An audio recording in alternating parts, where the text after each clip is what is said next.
Buenos días, hoy vamos a hablar sobre la pubalgia.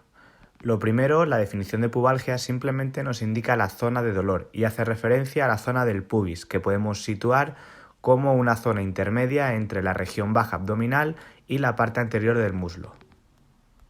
La zona del pubis también es comúnmente conocida como la zona de la ingle. El diagnóstico de pubalgia no hace referencia a una patología concreta, sino, insisto una vez más, simplemente hace referencia a la zona de dolor. El dolor inguinal es algo muy frecuente en deportistas, dado que las demandas de aceleraciones y deceleraciones y cambios de sentido causan un gran estrés en la zona. Los síntomas son vagos y difusos, van sobre todo a la zona que ya hemos mencionado. La incidencia es de en torno a un 5-18% de la gente que practica deporte de las características que hemos mencionado, aunque la gran mayoría de lesiones de este tipo no poseen diagnóstico.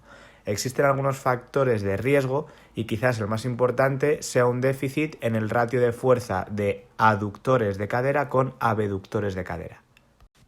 La causa de esta lesión debe tenerse en cuenta desde varios puntos y es responsabilidad de varios factores que iremos viendo. Lo más importante, insisto una vez más, será diferenciar esa pubalgia qué causa tiene.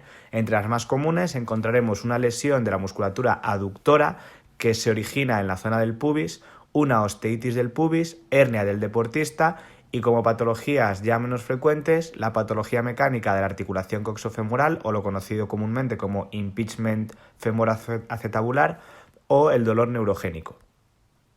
Dentro del dolor inguinal, la causa más frecuente es la lesión de los aductores y dentro de este grupo muscular la lesión del aductor largo, ya que como característica anatómica la mitad de las fibras musculares insertan directamente en el hueso, mientras que el 50% restante es tendón. Esto hace que se diferencie mucho de otro tipo de lesión, dado que normalmente los músculos insertan en el hueso 100% tendón.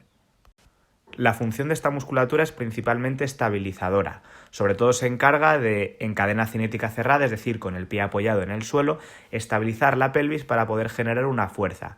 Sería el caso de, por ejemplo, corredores o al golpear un balón.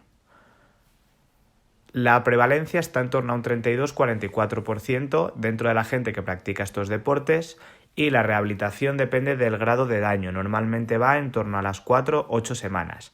En los casos crónicos se puede afectar el tendón, que ya hemos hablado que es 50% músculo, 50% tendón, y la rehabilitación sería un poquito más larga, pudiendo llegar hasta los 2-3 meses.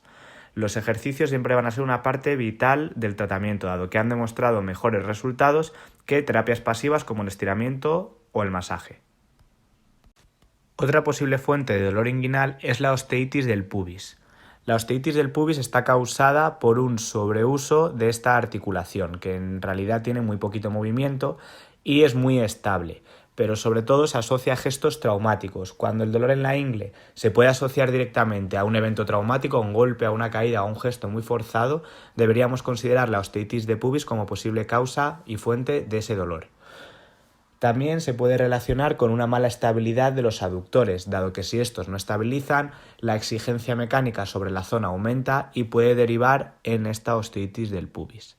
El tratamiento irá dirigido progresivamente a aumentar la carga física, pero deberemos regularla hasta un punto en el que no sigamos irritando esta zona.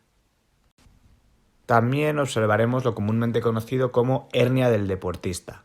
La hernia del deportista está un poquito todavía en duda si es una de las principales causas de dolor inguinal o es algo raro de ver. Está causado por una rotura o una mala composición de los tejidos que rodean el anillo inguinal, que es una estructura que se sitúa sobre esta zona. Estaría causado seguramente por un sobreestiramiento, un gesto de apertura muy forzado hacia el lado, una abducción de cadera muy forzada o un gesto de contracción muy brusca, como puede ser una aceleración muy rápida o el golpeo de un balón. También podría tener causa traumática. En este caso es muy importante establecer un buen diagnóstico diferencial y confirmar si se trata de una hernia del deportista, dado que el tratamiento conservador en este caso tiene muy poquito éxito y lo ideal sería derivar para un tratamiento quirúrgico. Por último, hablaremos del dolor neurogénico, que es el dolor que proviene de una estructura como es el nervio. En este caso sería el nervio iliohipogástrico. Este nervio es el que lleva la sensibilidad a la zona de la ingle y si es irritado o se produce algún tipo de daño en algún punto de su recorrido, puede dar dolor en esta zona que podamos confundir con alguna de las lesiones anteriores. Por lo general, en la entrevista, este dolor se identifica con algunas características diferentes a los otros cuadros que ya hemos hablado. Por lo tanto, sería suficiente para evaluar si se trata de este dolor y poder tratarlo.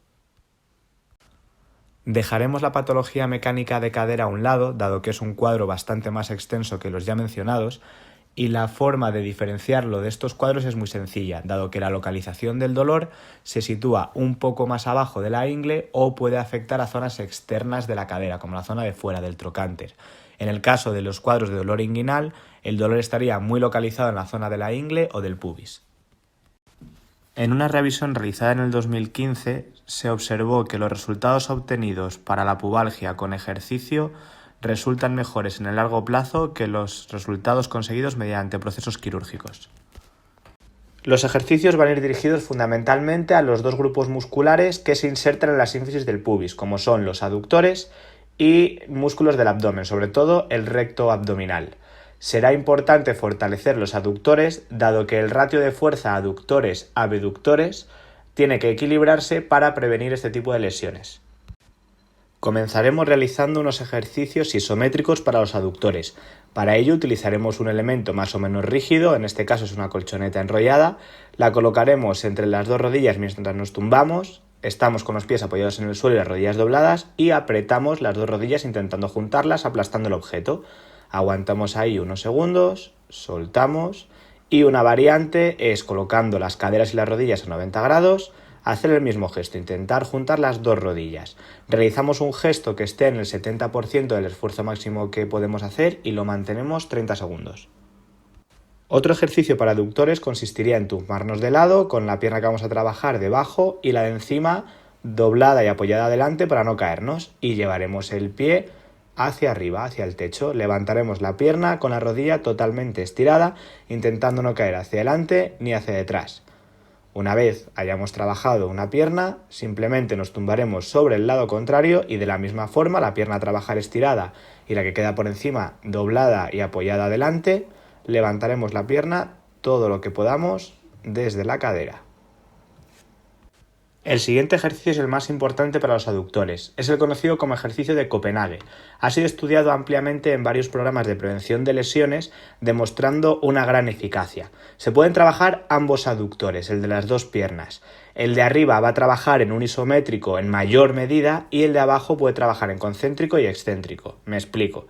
Colocaremos un pie arriba de una silla y nos levantaremos. La pierna de arriba tiene que sostener todo nuestro peso. Para trabajar la de abajo podremos realizar varias subidas y bajadas, porque la de abajo trabajará en concéntrico cuando subamos y en excéntrico cuando bajemos. Si queremos trabajar en mayor medida la que queda arriba, podemos realizar subidas y bajadas en bloque. De esta forma podemos trabajar los dos aductores a la vez. Otra manera sencilla de trabajar los aductores será realizar lo que se conoce como sentadilla sumo, con las piernas separadas y los pies mirando un poco hacia afuera. Realizaremos una sentadilla llegando hasta más o menos los 90 grados de flexión de rodilla. Importante que las piernas se sitúen abiertas más de la altura de los hombros y los pies ligeramente mirando hacia afuera.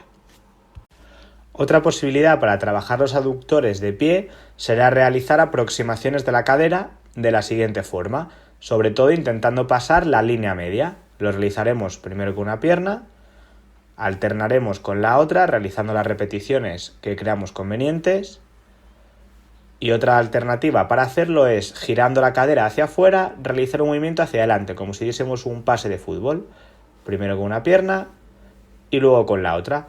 A este ejercicio podemos añadirle unas gomas elásticas si pudiésemos atarlo en dirección contraria a donde llevamos el pie. Para trabajar el abdomen realizaremos ejercicios para los tres grupos, el recto del abdomen, oblicuos y transverso. Para el recto del abdomen realizaremos abdominales normales, levantando levemente la parte alta de la espalda, siempre con ritmos más o menos controlados, intentando llegar todo lo que podamos utilizando este músculo. En este caso será simplemente un gesto de levantar la parte alta. Para trabajar el mismo músculo pero en la parte inferior podremos realizar levantamientos de pierna con las rodillas estiradas todo lo que podamos, y una alternativa sería llevar las rodillas al pecho de la siguiente forma. Siempre movimientos controlados. Para trabajar el transverso y parte de los oblicuos, realizaremos movimientos laterales, siempre también levantando un poco la parte alta del abdomen para trabajar junto con el recto abdominal, dado que estos músculos también van a la sínfisis del pubis y van a tener importante peso de cara a la prevención y al tratamiento de las pubalgias, intentando llegar todo lo que podamos. Para trabajar oblicuos, llevaremos una rodilla con el codo contrario mientras estiramos la otra pierna de la siguiente forma e iremos alternando el giro, siempre con la parte alta de la espalda levantada. También podemos trabajar el abdomen en isométrico al realizar una plancha. Aguantaremos una posición recta, apretando fuerte el abdomen y la aguantaremos durante 10 segunditos más o menos. Cuando acaben 10 segundos, descansaremos un poquitín y repetiremos. Una alternativa a la plancha convencional sería la plancha en sierra, que consiste en deslizarnos hacia abajo y hacia arriba de la siguiente forma.